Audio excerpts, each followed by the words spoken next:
Такое короткое видео, но важное. Когда гудит подшипник, ну, точнее, когда гудит генератор, то есть гудит подшипник, почему надо как можно быстрее ремонтировать. То есть, когда вот с подшипником такое происходит, вот он гудит, там что-то скребет, даже желательно не ехать, надо либо скинуть ремень, если есть такая возможность, либо тянуть, снимать генератор, ремонтировать, если хочешь его еще спасти.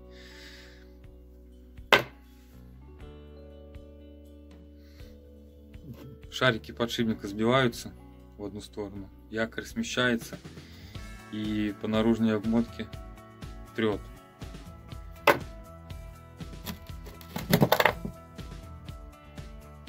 Вот, по стенкам колбасило, било, обмотка наружная закоротила на корпус.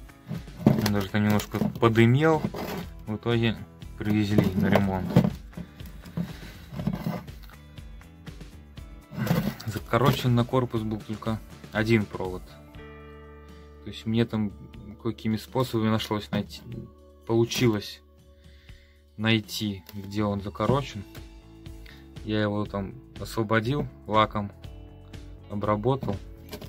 Вроде бы больше нигде не коротит. Еще можно будет попшикать с баллончика лаком, чтобы это все там заизолировалось. Может, еще получится спасти. Но бывает так произойдет, что уже бесполезно что-либо делать. А все из-за гудящего подшипничка.